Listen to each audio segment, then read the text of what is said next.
प्रयागराज में आयोजित महाकुंभ में 29 जनवरी तड़के करीब 2 बजे भगदड़ मच गई। इस भगदड़ में 30 लोगों के मारे जाने की खबर सामने आई है। ये खबर मिलते ही सबके मन में कुछ सवाल आते हैं। क्या हमारा कोई जान पहचान वाला इस भगदड़ में फंसा तो नहीं? ये भगदड़ मची कैसे? इसके पीछे की साइंस और साइकोलॉजी क्या होती है? क्या फिर से ऐसी स्थिति बनने के आसार हैं? अगर हां, तो उसे पहले ही रोका कैसे जाए? इन सवालों को लेकर आपसे बात करेंगे। साथ ही आपको यह भी बताएंगे कि जागरूकता के लिहाज से आपको क्या करना चाहिए। अगर आपकी जान पहचान में कोई महाकुंभ मेले में मौजूद है या जा रहा है तो उन तक भी ये जानकारी पहुंचानी चाहिए। पहले खबर का थोड़ा सा बैकग्राउंड जान लेते हैं। 29 जनवरी की रात ये भगदड़ तब मची जब मौनी अमावस्या के मौके पर श्रद्धालुओं का एक हुजूम शाही स्नान या अमृत स्नान करने के लिए त्रिवेणी संगम की तरफ बढ़ा। भगदड़ के चलते कुछ लोग घायल भी हुए, वहीं कुछ लोग अपने अपनों से बिछड़ गए। हाल फिलहाल में ऐसी और भी कई खबरें आई हैं जब भगदड़ मचने से लोगों की जान चली गई हो। मसलन इसी महीने तिरुपति मंदिर में भगदड़ मची थी। इस भगदड़ में 6 लोगों की जान चली गई।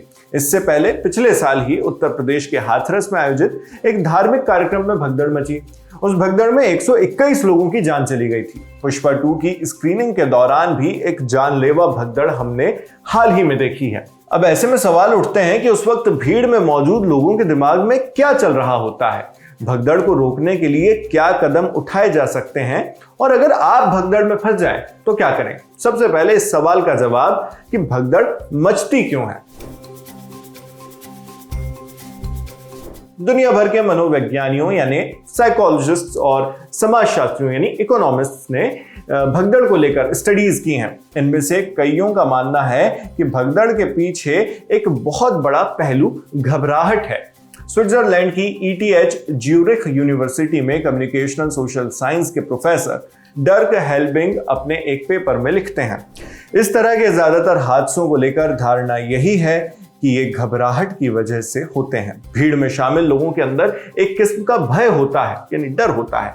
एड्रेनलिन के स्तर के साथ इस डर में बढ़ोतरी होती है। लोगों के भीतर flight and fight mode active हो जाता है। इसके चलते लोग भागने लगते हैं, दूसरों को कुचल देते हैं। साइकोलॉजिस्ट अलेक्जेंडर मिंट्स अपने paper non adaptive group behaviour में लिखते हैं कि जब भीड़ में ऐसी परिस्थिति पैदा हो जाती है जिससे बड़े स्तर पर घबराहट या एंजाइटी उपजती है, तब एक दूसरे का सहयोग करने की भावना लोगों को फायदा पहुंचा सकती है। मगर जैसे ही यह सहयोग की भावना खत्म होती है तो भीड़ में मौजूद लोग एक दूसरे को नुकसान पहुंचाने लगते हैं। मिंट्स इसका एक उदाहरण भी देती हैं। मान लीजिए किसी मूवी थिएटर में आग लग गई। ऐसी स्थिति में थिएटर के अंदर मौजूद लोगों के लिए यही फायदेमंद होगा कि वो एक दूसरे को धक्का न दें। लेकिन अगर इस बीच कुछ लोग थिएटर से बाहर निकलने वाले रास्तों पर इकट्ठा हो जाते हैं और पहले निकलने के लिए धक्का मुक्की करने लगते हैं तो इससे वहां घबराहट का माहौल बन जाता है। जो भी व्यक्ति जो दूसरों को धक्का नहीं दे रहा होता है उसे लगता है कि वो फंस जाएगा और उसकी जान चली जाएगी। ऐसे में बड़े स्तर पर धक्का मुक्की मच जाती है और भगदड़ हो जाती है। यहां पर एक उदाहरण तिरुपति मंदिर हादसे का लीजिए। रिपोर्ट्स के मुताबिक श्रद्धालु एक पार्क में जमा थे। दर्शन के लिए टिकट लेने का इंतजार कर रहे थे। पार्क का गेट बंद था और वहां पुलिस वाले तैनात थे। इसी दौरान उन्हें पता चला कि एक बूढ़ी महिला को सांस लेने में दिक्कत हो रही है। उन्हें यानी पुलिस वालों को। कुछ पुलिस वाले आए और उस महिला को भीड़ से अलग हटाने के लिए गेट थोड़ा सा खोल दिया। लाइन में पीछे लगे लोगों को नहीं पता था कि आगे एक मेडिकल इमरजेंसी का केस है। उन्हें लगा कि टिकट काउंटर खुल गए हैं। इसके बाद पीछे के लोगों ने धक्का देना शुरू कर दिया और देखते ही देखते भगदड़ मच गई। मगर भगदड़ मचने के पीछे सिर्फ मनोविज्ञान या साइकोलॉजी ही नहीं है, फिजिक्स भी है, जिसे क्राउड टर्बुलेंस का नाम दिया गया है।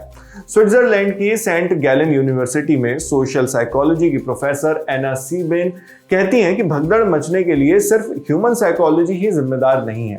उनका कहना है जो लोग भगदड़ में फंस जाते हैं उन्हें कई बार बहुत देर के बाद इस बात का एहसास होता है। प्रोफेसर हेल्विंग ने इसे और विस्तार से समझाया है। वो भगदड़ की साइंस पर बात करते हैं और क्राउड टर्बुलेंस जैसे शब्द का इस्तेमाल करते हैं। प्रोफेसर हेल्विंग के मुताबिक क्राउड टर्बुलेंस की स्थिति तब बनती है जब एक ही समय पर बहुत सारे लोग एक ही जगह इकट्ठे हो जाते हैं।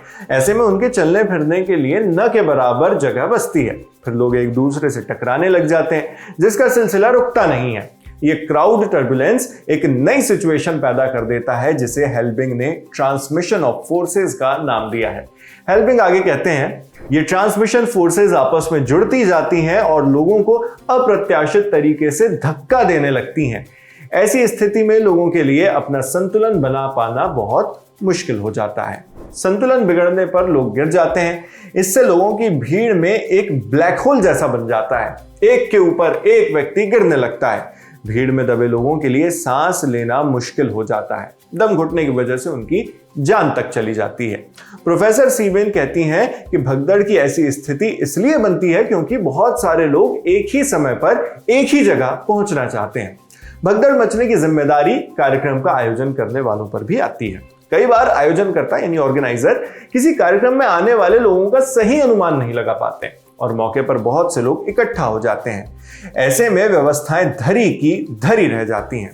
कई बार व्यवस्थाओं में कोई दिक्कत हो जाती है। प्रोफेसर शुन हाओ साओ अपने paper stampede events and strategies में ऐसी कई अव्यवस्थाओं का जिक्र करते हैं। मसलन लाइट की ठीक व्यवस्था ना होना, भीड़ को व्यवस्थित करने के लिए पर्याप्त डिवाइडर्स ना होना, बैरियर्स का गिर जाना, एग्जिट्स का ब्लॉक होना।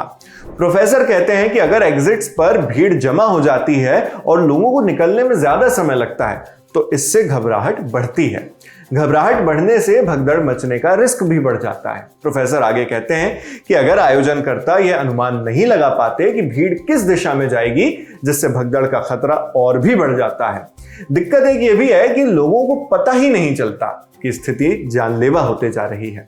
प्रोफेसर सीबेन भगदड़ के पीछे इसी तरह की एक और वजह को जिम्मेदार ठहराती हैं। उनका कहना है कि भीड़ में इंफॉर्मेशन बहुत देरी से ट्रेवल करती है। यानी भीड़ में आगे की तरफ मौजूद व्यक्ति ने अगर कुछ कहा तो उसे पीछे के व्यक्ति तक पहुंचने में बहुत समय लग जाता है। उदाहरण के लिए, अगर भीड़ में कहीं आगे कोई व्यक्ति गिर गया है और उसके ऊपर कुछ और लोग गिर गए हैं, तो इस बात की बड़ी आशंका है कि कुछ मीटर्स की दूरी पर मौजूद लोगों तक ये जानकारी पहुंची ही ना हो, या पहुंचे भी तो बहुत देर से पहुंचे। ऐसा भी मुमकिन है कि उन्हें तब तक इस बारे में पता ही ना चले जब तक वो लोग खुद वो चीजें अपनी आंखों से ना देख लें।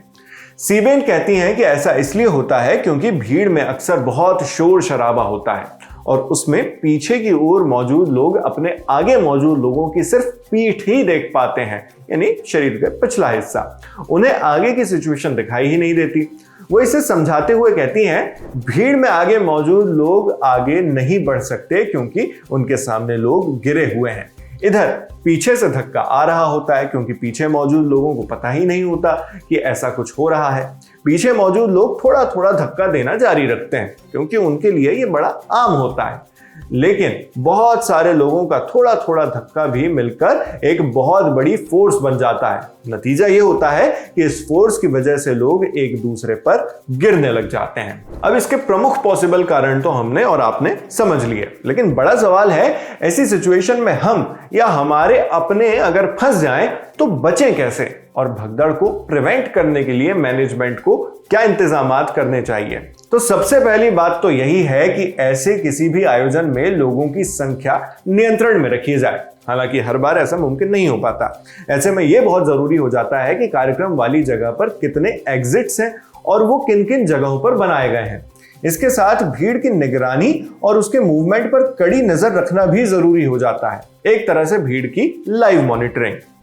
एक्सपर्ट सलाह देते हैं कि भगदड़ जैसी सिचुएशन से बचने के लिए ऑर्गेनाइजर्स को कई पहलुओं का बेहद खास ख्याल रखना होता है। सबसे पहले तो यही कि जिस जगह आयोजन होना है वहां की कैपेसिटी कितनी है और वहां कितने लोगों के आने का अनुमान है। इसके साथ ही किस एज ग्रुप के लोग आने वाले हैं, वो किस मूड के साथ आने वाले हैं, साथ ही साथ मौसम किस तरह का है, किसी प्राकृतिक आपदा यानी नेचुरल डिजास्टर का खतरा तो नहीं है, कहीं कोई साजिश तो नहीं रची जा रही। इन सभी बातों पर गौर करना पड़ता है। इसके साथ ही आयोजन वाली जगह के उन पॉइंट्स पर भी खास नजर रखनी होती है जहां बॉटल नेक जैसी स्थिति बन सकती है, मतलब एक ही समय पर एक ही जगह पर ढेर सारे लोग इकट्ठा हो जाए या हो गए हों और एग्जिट करने की कोशिश कर रहे हों, लेकिन लोगों के निकलने में ज्यादा समय लग रहा हो। इसके साथ ही ऑर्गेनाइजर्स के लिए कंट्रोल रूम, अफवाह फैलने की स्थिति में लोगों तक सही सूचना पहुंचाने की व्यवस्था, लोगों को निकालने के लिए अलग अलग प्लान और इंस्टेंट मेडिकल सर्विसेज यानी तुरंत मेडिकल सेवाएं जैसी अहम चीजों का इंतजाम करना जरूरी होता है। ये तो हुई ऑर्गेनाइजर्स और मैनेजमेंट की बात, मगर ऐसे में आम लोगों को क्या करना चाहिए, इस बारे में प्रोफेसर सीबेन बताती हैं। उन्होंने कहा, अगर आप ऐसी किसी परिस्थिति में फंस जाएं तो सबसे जरूरी है अपनी बातों को औरों तक पहुंचाना। प्रोफेसर का कहना है कि कई बार लोग इसलिए कुछ नहीं बोलते क्योंकि उन्हें चिंता होती है कि मदद के लिए चिल्लाने से दूसरों के बीच घबराहट और बढ़ जाएगी, लेकिन शुरुआत में ही मदद के लिए चिल्लाने से भीड़ के पास एकदम सही बात पहुंच सकती है और बाकी लोग को भी सिचुएशन का सही अंदाजा लग सकता है। प्रोफेसर सीबेन आगे कहती हैं कि भगदड़ की स्थिति में हर कोई एक ही दिशा में बढ़ने की कोशिश करता है। ऐसे में लोगों को यह एहसास नहीं होता कि पीछे या साइड में ऐसी जगहें हैं जहां पर भीड़ कम है और उस तरफ बढ़ा जा सकता है। इसके अलावा ऐसी सिचुएशन में लोग एग्जिट्स पर भी ध्यान नहीं देते हैं, उनका सारा फोकस बस भीड़ की दिशा में आगे बढ़ने का होता है। ऐसे में खुद को शांत रखना जरूरी है। आपको ये जानकारी कैसी लगी हमें कमेंट बॉक्स में लिखकर जरूर बताइएगा। साथ ही अगर आपके पास भी कुछ थॉट्स या आइडियाज हो इस बारे में जो आप हमारे साथ शेयर करना चाहते हो तो वो भी जरूर कमेंट में बताइएगा। ये तमाम जानकारी जुटाकर आपके लिए इस वीडियो की स्क्रिप्टिंग की थी हमारे साथी मुरारी ने। मेरा नाम है नावेद, कैमरे पर मेरे साथ हैं जतिन, और जिन साथी ने इस वीडियो को एडिट किया है उनका नाम भी आप डिस्क्रिप्शन बॉक्स में देख सकते हैं। देश और दुनिया की खबरों के लिए आप बने रहिए दी लल्लन टॉप के साथ। शुक्रिया।